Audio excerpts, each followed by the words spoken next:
Today, let's find out what stories this unassuming, unremarkable bottle has to tell on this episode of Antique Bottle Stories.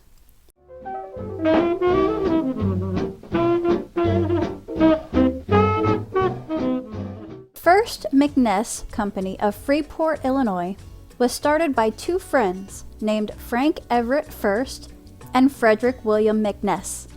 Let's start with Frank Furst. He was born in 1874 in Illinois. He was married to Florence and they had two boys, Charles and Harry.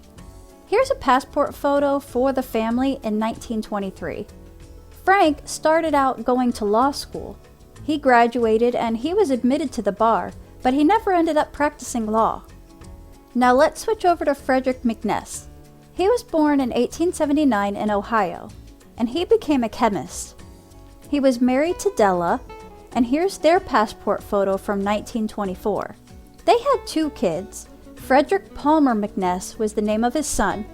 Remember some of these kids' names because you're going to see them again later.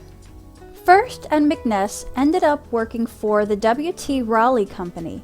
They were Raleigh men, as they were called. I have a video on Raleigh if you want to go see that story. As a Raleigh man, they would ride around from town to town and sell goods from a horse and buggy. Everything from household needs to medicines. According to one of the stories I read, it said that when it comes to medicines, you could try it, and there would be a little trial line printed on the bottle, and as long as you didn't use the medicine past the trial line mark, you could give the rest back and get your money back. I went looking online for some of these bottles, and at first I saw a bunch with no lines on them, but then I just saw a bunch of them pop up, and there's the line. So I thought that was pretty cool. I never knew that those lines were there. Well, like you could imagine, people would use the medicine past the trial mark and then try to figure out how to get their money back still. So they would fill it back up with some type of liquid, who knows what, to get it back up over the line, and then give it back to the Raleigh guy and get their money back. So you can imagine that these Raleigh guys riding around with a limited amount of supplies, sometimes they might have to sell one of the bottles that had been returned by a customer, filled with who knows what. So sanitation became a concern with some of these salesmen. Furst and McNess had some concerns, and they went to their boss, Raleigh, and they told him that they thought of an idea of a safety seal on medicine bottles. Well, Raleigh didn't see the need to make changes. Most of his customers were happy, so he didn't like their idea of the safety seal. So, in 1908, Furst and McNess branched out on their own. They introduced a more sanitary production of medicines, and they advertised that their products were sealed so that they could assure their customers that their products were sanitary. There were lots of advertisements. These guys are also responsible for the ingenious idea of the first trial-size bottles. I couldn't find a picture of the sample bottles from their company, but here's a few others. Now the customers could try it without the need to send anything back. This idea caught on and it became mainstream practice.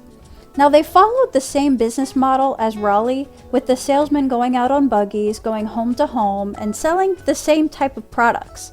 They just upped their sanitation policies, and that's what set them apart. By the way, Frank Furst is the president of the company, and McNess was the secretary-treasurer. Their first year in business, they published a cookbook, and they continued to do this throughout the years. According to this 1912 directory, they offered many household needs: toiletries, extracts, medicines. It was meant to be a one-stop shop. I think they had the same idea as Walmart. Here's a picture I found of Frank Furst in his office in 1913. I just thought it was interesting.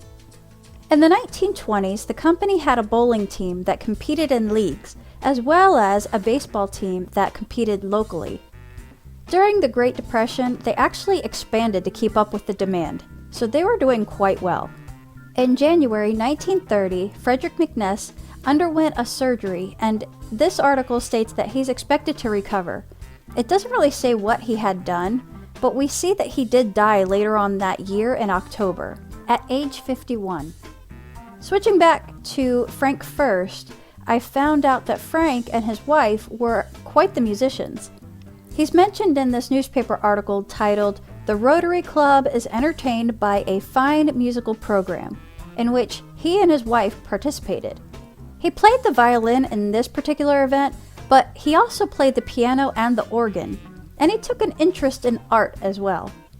Frank was on the Board of Education as well as a public speaker at the Republican campaign in 1934. Then in 1936, tragedy struck on Labor Day weekend. A car carrying 4 passengers, including Frank Furst and his daughter-in-law, crashed head-on with another car carrying 5 passengers. I'm not sure how many people succumbed to these injuries, but at the time this was printed, 3 people had already died and a 4th one was not expected to make it. Frank and his daughter-in-law were both fatally injured in this crash. Frank was 62. Frank was still the president of the company at the time of his death. Now, I don't know exactly when his son took over the business, but here's 4 years after Frank's death, and we see Charles is now president of the company. It was Charles's wife that died in that crash with his dad. Charles was 27 when his dad and his wife died.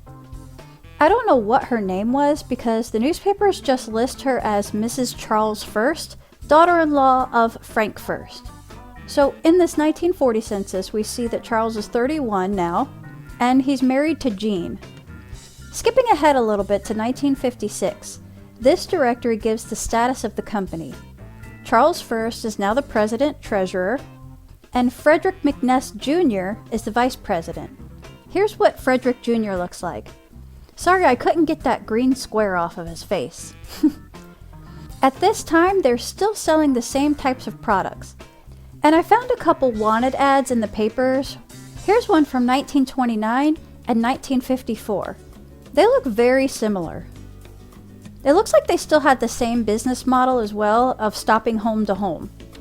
It was during the 1950s that Furst-McNess Jr. started developing more interest in livestock.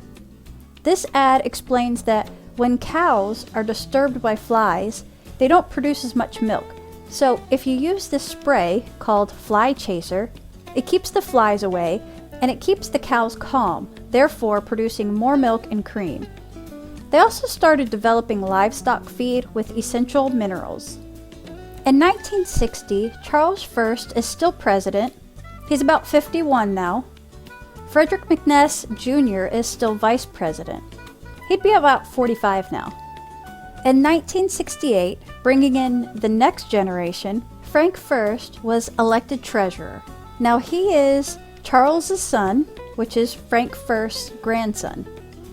Are you keeping all this straight? In 1974, Furst-McNess Jr. died. He was about age 60. Now he had 2 daughters, and I don't know if either one of them joined the company. So now we're up to 1982. This article states that the grandson, Frank, the president of the company, is talking about how bright his outlook is for the next year. At some point, the 2 interests split, so there is currently a general goods store and a livestock business.